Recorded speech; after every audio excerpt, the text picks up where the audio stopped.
Olá, meu nome é Bruno Mioto, eu sou assistente aqui no INCOR da Unacor, Unidade de Aterosclerose e Doença Coronariana Crônica, e hoje a gente vai dissecar a diretriz brasileira de coronariopatia crônica, de síndrome coronariana crônica. E para isso, eu tenho aqui ao meu lado o Dr. Luiz Antônio Machado César, Dr. Lu, editor da própria diretriz. Tudo bem, Dr. Lu? Tudo bem, Bruno. Tranquilo. Vamos lá. Dr. Lu, coube a gente discutir um pouquinho sobre diagnóstico. Então, essa primeira parte, nós vamos falar um pouquinho de diagnóstico. E uma pergunta que a gente sempre ouve na prática, Dr. Lu, é quando eu vou pensar em diagnóstico e vou lançar mão dos exames diagnósticos, qual que é a estratégia ideal? Avaliação anatômica ou avaliação funcional? A pergunta é excelente. Por quê?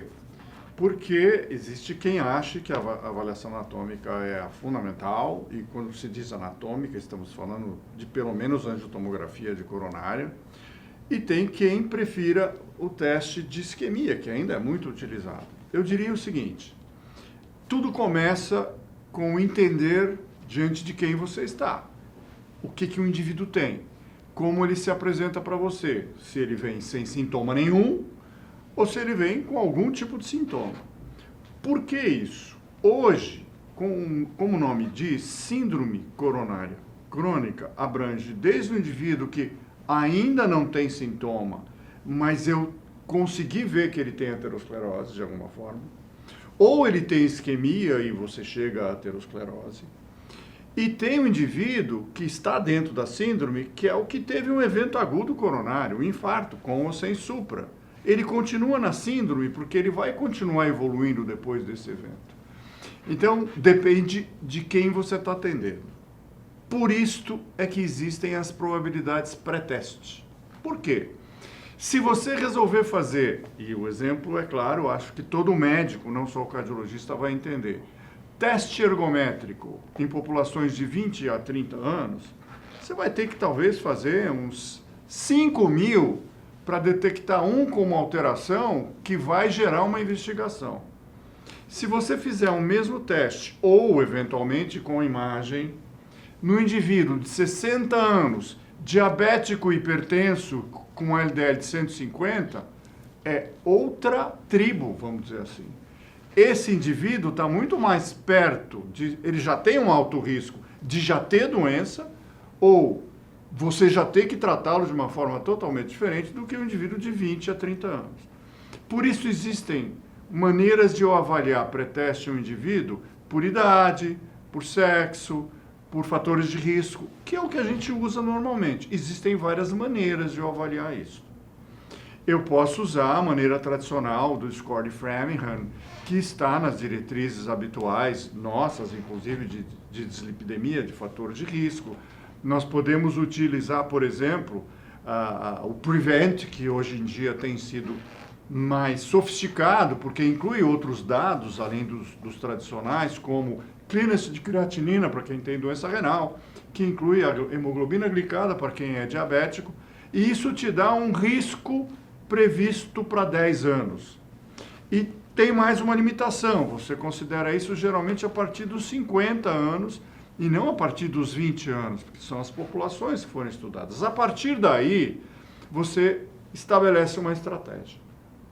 Existem várias maneiras de você avaliar, mas eu diria para vocês que um indivíduo de muito baixo risco, ou seja, ele tem menos de 5% de chance de ter um evento em 10 anos. Esse indivíduo, a priori, você não tem que fazer nada. Ele segue a vida. Um indivíduo que tem um risco pré-teste entre 5 e 15, no máximo 20%, você já o coloca ainda como um risco baixo para intermediário. Nesse indivíduo, você tem duas estratégias. Depende do que você quer.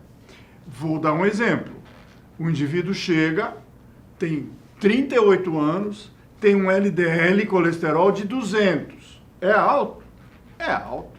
Se você fizer cálculo de risco para esse indivíduo sem diabetes, sem hipertensão, tem atividade física e não é obeso, não vai dar alto. E esse indivíduo, você pode querer simplesmente saber se eu vou ou não iniciar a estatina. Na nossa diretriz, pela primeira vez, a gente considera o score de cálcio coronário com a maneira de eu discernir quem deve ou não deve já começar a tomar uma estatina. E o score de cálcio, infelizmente, não tem ainda disponibilidade com facilidade. É um exame simples, com baixa radiação, que se faz em 2 minutos com tomógrafo. É uma maneira. Agora, se eu tiver um indivíduo que está se aproximando de um risco maior, intermediário, chegando a alto, 60%, 70% pelos cálculos de risco, de ter um evento em 10 anos, principalmente se o indivíduo já teve um evento, então muda toda a estratégia. Nesse indivíduo vai depender de alguns detalhes.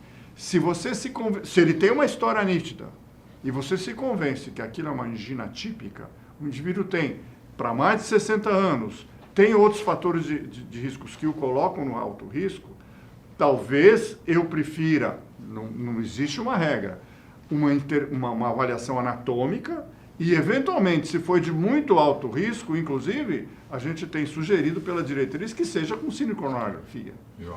Mas, doutor Lu, aqui você estava falando muito do indivíduo assintomático. Você está falando de probabilidade de doença, Isso. Estabelecimento de meta. Mas vamos partir de um outro cenário, doutor Lu, o cenário do paciente sintomático.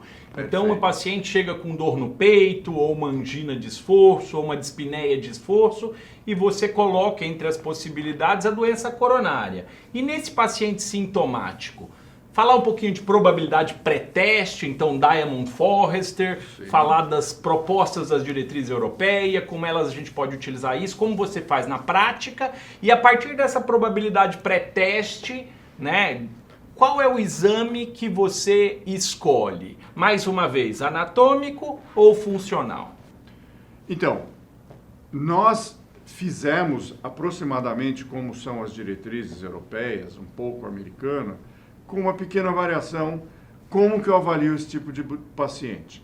Ou seja, a gente leva em consideração os fatores de riscos e se o indivíduo tem, no exemplo que eu vou dar, 60, 70 anos, com probabilidade maior de doença coronária e que tem angina, que tem sintoma, o que a gente sugere primeiro é uma prova funcional. Por quê? Porque a prova funcional pode, de repente, mostrar que não há isquemia, e você pode mostrar que a função ventricular é boa, e esse indivíduo se enquadra num tipo de paciente que eu posso tratar a angina dele, porque ele está com angina, como foi feita a pergunta, e os fatores de riscos. E esse doente pode ficar assintomático. A gente valoriza, então, no teste funcional, também aquele valor preditivo positivo, não é isso? Que joga o paciente mais para cima ou que abaixa o risco dele. E isto pode ser feito assim. Há quem prefira uma análise anatômica? Existe. O que você vai ver na anatomia? Você pode detectar que o indivíduo tem aterosclerose, mas não tem obstrução. Mas será que a angina dele é isquemia ou não é angina? Esse é um outro detalhe que a prova funcional mostra e que o teste anatômico hoje não consegue mostrar ainda. E assim sendo, a prova funcional é a que a gente tem orientado a ser feita. Agora, existe um indivíduo de muito alto risco que eventualmente já tem alterações eletrocardiográficas, não necessariamente de infarto, mas distúrbio de condução, com LDL alto, diabético, com angina típica e que está tendo uma história de angina mais progressiva. Esse indivíduo, o ideal é fazer uma avaliação anatômica, porém com cinecoronografia. Aquele indivíduo, por exemplo, que já tem disfunção com alteração segmentar, né? Esse indivíduo já tem uma probabilidade não alta, mas muito alta de doença coronária. Exatamente. É claro que nós bypassamos aqui algumas etapas, ou seja, o indivíduo que vem para você pela primeira vez e você acredita que ele tem angina, em uma hipótese seja doença coronária, e você o examinou, afastou estenose aórtica, porque tem isso também, pode ser estenose aórtica. Mas o indivíduo pode ter angina ou ter sintomas de angina atípica e não ter obstrução. E isso está na síndrome coronária crônica, porque ele pode ter placas ateroscleróticas. Então você tem que fazer uma avaliação prévia. Além de medicá-lo, tratar LDL, estabilizar o diabetes, da antianginoso, você vai querer saber uma função ventricular dele. Lógico que esse indivíduo vai fazer, provavelmente todo mundo pede um ecocardiograma. O eletrocardiograma, provavelmente ele já trouxe, ele veio para sua avaliação, ou você vai ter que ter um eletrocardiograma. E a prova funcional, você vai fazer de acordo com a história. Ou seja, se o indivíduo tem angina aos esforços para subir escada, é uma prova funcional, se ele não tiver limitação, com esforço físico. E óbvio que o ideal é quando você tem a imagem associada, ou seja, cintilografia de perfusão miocárdica, que te dá a noção do global, da função e de grau e área de isquemia, que ainda deve ser valorizada em algumas circunstâncias. Na diretriz a gente usa, e a gente fala isso naquele paciente de probabilidade baixa, Sim. A gente usa angiotomo, por exemplo, nesse paciente com dor, mas vamos supor que é um jovem, e eu aplico scores para avaliação de probabilidade pré-teste, a probabilidade pré-teste é baixa. A gente, na diretriz, sugere que a gente possa fazer as avaliações anatômicas como angiotomo. Sim. Por quê? Pelo seguinte, se você reduz a idade da população que você está vendo, e, por exemplo, se você se foca em mulheres, a probabilidade de poder ter aterosclerose ou não, e principalmente de não ter obstrução, é muito maior. Então, o que a angiotomografia de coronária mostra para essas pessoas com sintomas que eu não tenho na prova funcional? A prova funcional ela pode fazer e não dá nada, mas você pode eventualmente detectar aterosclerose precoce, ou seja, você está fazendo o diagnóstico de aterosclerose com angiotomo, mesmo que não tenha obstrução. E você também é levado a pensar em pessoas que até podem ter isquemia e vir para você com uma prova isquêmica positiva e que não tem obstrução. Então nós estamos falando de um outro aspecto da aterosclerose, ou de pessoas que não têm aterosclerose, mas têm alterações microvasculares, alterações de vasoespasmo, que é um outro capítulo que também está abordado na diretriz, e a avaliação anatômica aqui te dá essa ideia. Uma coisa que eu gosto também da angiotomo, nesse cenário da baixa probabilidade pré-teste, é o valor preditivo negativo. Ou seja, se eu tenho uma angiotomo normal, eu excluo DAC obstrutiva. Isso também é importante. Total. Você pode ter obstrução e não ter... ter placas e não ter obstrução. E foi o que eu disse no assintomático, aí seria no assintomático, sobre o score de cálcio, que você decide e o risco dele reduz-se muito ou aumenta muito. Para encerrar, doutor Lu, eu queria fazer a última pergunta, porque a realidade do Brasil é muito diferente da realidade de muitos países. E a gente vê algumas diretrizes abandonando, de certa forma, abandonando o teste ergométrico. Ainda há espaço por teste ergométrico na avaliação diagnóstica? Você colocou bem a questão, porque Brasil, ou América Latina como um todo, ou países que têm menos recursos, não têm à disposição angiotomo. Inclusive na Europa tem vários países que não têm disponibilidade de ter angiotomo, mesmo quando se pensa em indicá-lo. Aqui também. Então, o primeiro ponto é, eu posso usar o teste ergométrico, ele não morreu, por exemplo, para avaliação funcional de um paciente.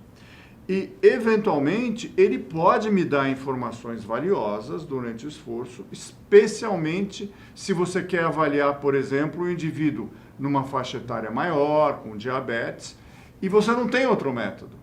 Então, é claro que ele perde a capacidade de sensibilidade, mas se ele mostrar alteração, você está focando no indivíduo que talvez possa ter um problema sério. Então, nós não podemos relegar o teste ergométrico num país como o nosso. Por isso que ele está na diretriz. Como primeira indicação clara, é para avaliação funcional. Às vezes você avalia, inclusive, resposta terapêutica com antianginoso, que você começa a dar para o indivíduo com sintoma, e ele vale muito para isso. Agora, como método de diagnóstico, ele não faz diagnóstico de aterosclerose. Isso quem faz é a anatomia. Não é?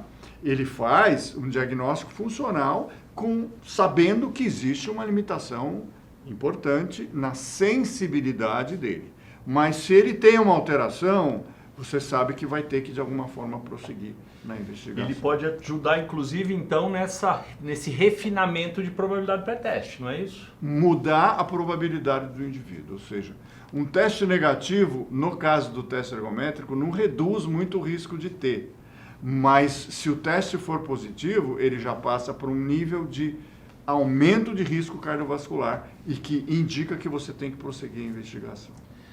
Queria agradecer ao Dr. Lu por estar aqui com a gente discutindo um pouquinho sobre síndrome coronariana crônica, especificamente sobre o diagnóstico. E fique ligado que com certeza a gente vai voltar a falar dessa diretriz e eu queria agradecer a audiência, muito obrigado, valeu por estar aqui com a gente. Um abraço a todos vocês.